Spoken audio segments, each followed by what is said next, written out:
Gabonaises, Gabonais, mes chers compatriotes, devant l'évolution de la pandémie du Covid-19 dans notre pays, je viens une fois de plus à travers cette déclaration apporter ma modeste contribution à la stratégie nationale de réponse contre ce virus.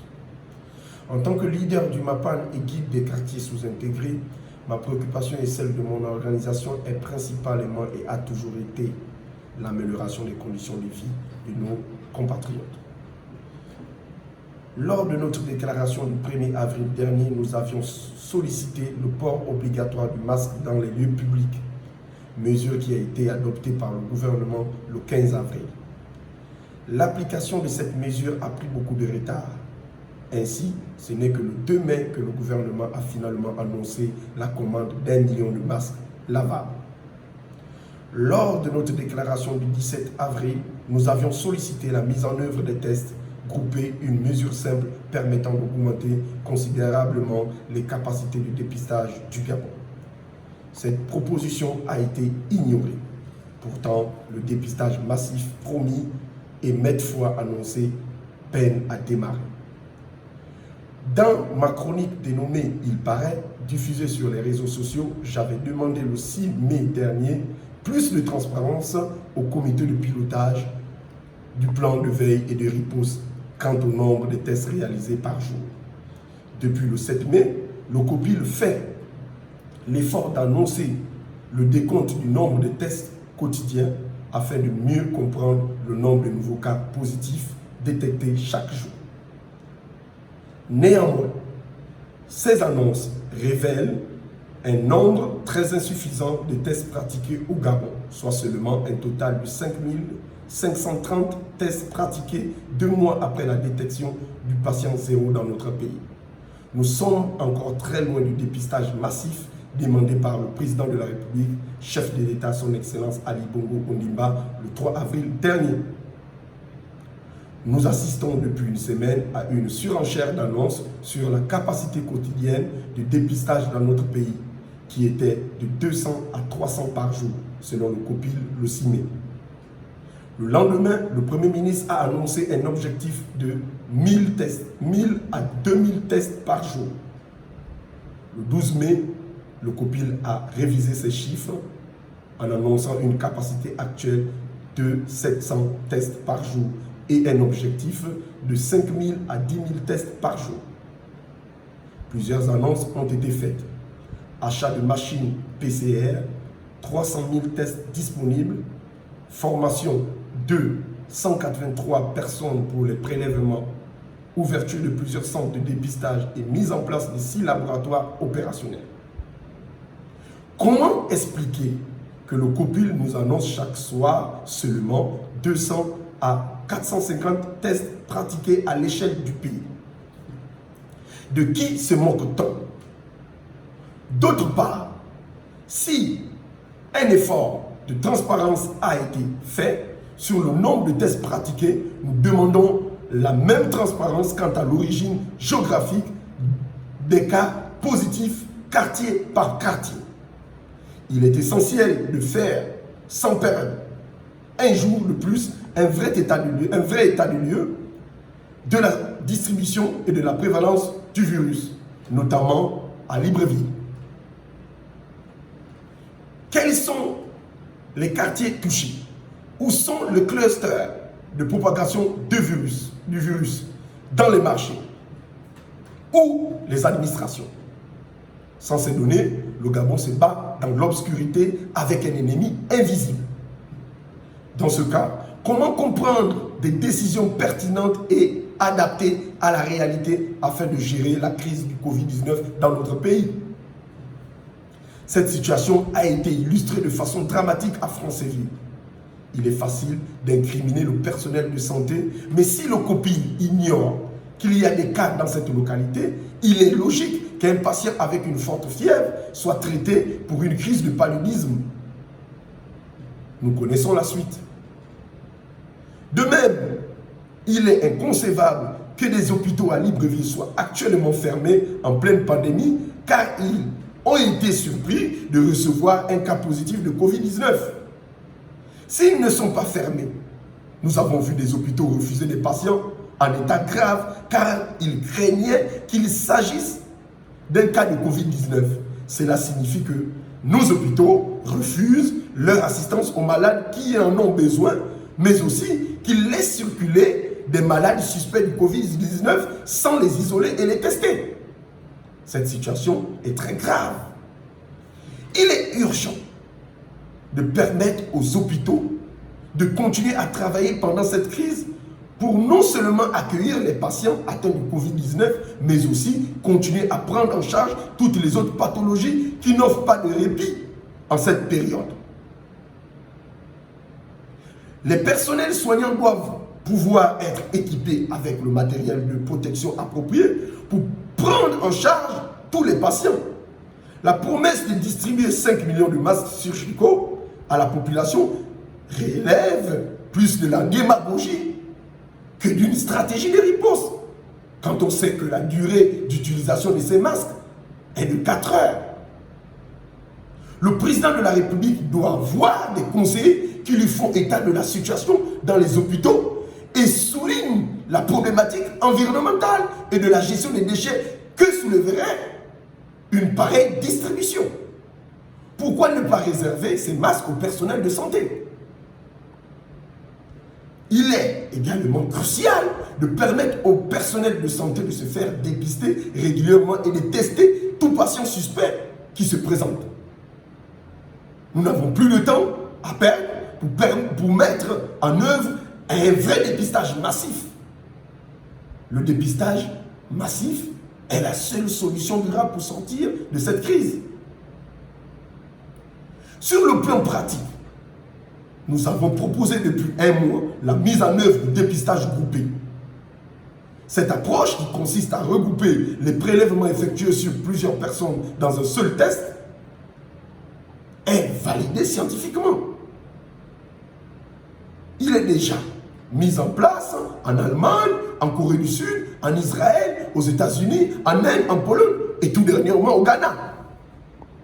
Les tests groupés peuvent permettre d'atteindre un total de 10 000 à 20 000 personnes dépistées par jour, avec 1 000 à 2 000 tests annoncés par le Premier ministre. Ce chiffre pourra être atteint avec la même quantité de réactifs et le même nombre de machines. Toutefois, la stratégie de prélèvement doit être repensée. Il est indispensable de créer des unités de prélèvement mobile pour aller au contact des populations dans les quartiers, les marchés, les casernes, les administrations, afin d'augmenter le nombre de personnes touchées par le dépistage. Prenons l'exemple sur les autres pays qui déploient sur les parkings ou dans les marchés des tentes de dépistage mobile et des drive-in qui réalisent des prélèvements toutes les 5 minutes. Cela implique de disposer urgemment une réserve suffisante d'écouvillons afin de réaliser les prélèvements. Nous avons vu la dernière commande de masques chirurgicaux. À quand la commande d'écouvillons pour le dépistage massif? Également, nous exhortons le gouvernement à repenser la stratégie de dépistage. Les tests sont en nombre limité et doivent être utilisés pour atteindre des objectifs clairement définis, ce qui semble faire défaut à la stratégie présentée jusqu'alors par nos copines. Plutôt que de tester en priorité les personnes à risque, étant donné qu'il n'existe pas encore de traitement spécifique, ne serait-il pas plus sensé de dépister les porteurs asymptomatiques pour éviter qu'ils ne contaminent les personnes à risque? Plutôt que de tester régulièrement les malades pour déclarer une guérison virologique, puisque l'on connaît bien la durée de la maladie, ne serait-il pas plus sensé de réserver les tests disponibles au dépistage massif de la population? Plutôt que de compter sur le volontariat des personnes qui voudront bien se déplacer vers les centres de prélèvement, ne serait-il pas plus rigoureux de définir un vrai plan de prélèvement représentatif de chaque quartier de Libreville? Je ne prétends pas ici me substituer aux scientifiques, mais le bon sens m'indique qu'une personne testée négative aujourd'hui peut tout aussi bien contaminer demain. Être contaminé demain. J'en viens. Et donc, qu'un dépistage dans le désordre, un dépistage dans le désordre ne permettrait pas de mieux cerner la distribution du virus dans notre pays. Ainsi, il est urgent de déployer des unités mobiles pour tester un échantillon de personnes prises au hasard dans chaque quartier afin d'obtenir une cartographie de la distribution du virus dans Libreville. Cela est réalisable avec les moyens disponibles et grâce au dépistage groupé. D'autant plus que le Gabon a l'avantage d'accueillir une population de moins de 2 millions d'habitants. La priorité doit également être donnée au dépistage systématique et régulier des professions à contact fréquent avec les populations, afin de les protéger et afin de détecter précocement les super disséminateurs. Cette liste avait pourtant été annoncée, mais n'a pas été suivie des faits. Les personnels de santé, les forces de l'ordre, les commerçants, les transporteurs doivent être testés régulièrement pour leur permettre d'aller travailler. Pour chaque hôpital, par exemple, il est facile de prélever l'ensemble du personnel une fois par semaine. Les tests groupés permettront de savoir très rapidement si le virus est absent parmi le personnel de cet hôpital.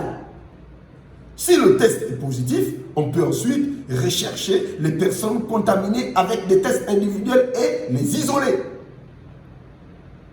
La même approche rigoureuse et systématique doit être appliquée dans les milieux sensibles qui accueillent des personnes à risque ou avec une forte promiscuité, telles que la gériatrie de Belen ou les prisons. Le risque d'introduction du Covid-19 dans ces milieux-là, fermés par un membre du personnel asymptomatique, est bien réel.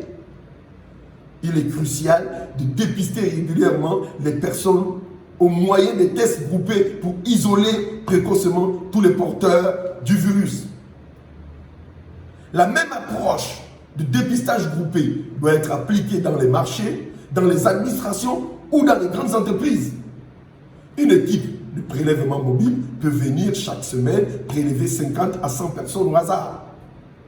Les prélèvements étant ensuite regroupés en 5 ou en 10 tests, on obtient ainsi une réponse très rapide et peu coûteuse afin de détecter rapidement les nouveaux clusters. Pourquoi fermer ou ralentir toutes les administrations au lieu de prendre des mesures ponctuelles là où il y a des cas avérés?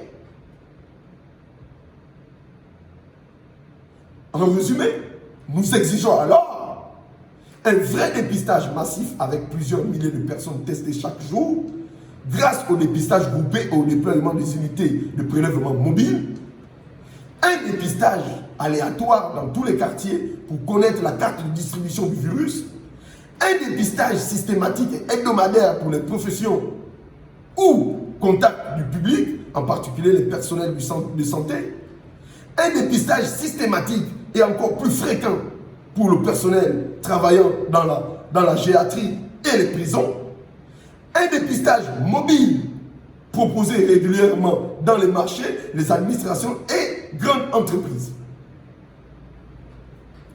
Le MAPAN a déjà prouvé sa force de proposition et sa volonté de contribuer à la gestion de cette crise avec la demande de la généralisation du masque en tissu.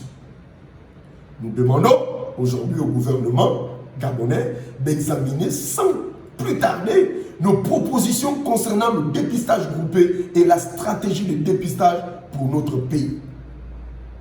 Le Gabon a des chercheurs et des structures outillées pour nous mettre en œuvre ces propositions. La communauté scientifique dans le monde entier publie tous les jours de nouvelles études pour expliquer les détails techniques. Il y a plus de temps à perdre. Ainsi, nous nous réservons le droit de porter plainte au COPIL au cas où la situation deviendrait ingérable pour négligence et violation des droits humains devant les juridictions compétentes nationales et internationales. Je vous remercie. la révolution viendra du Mabal.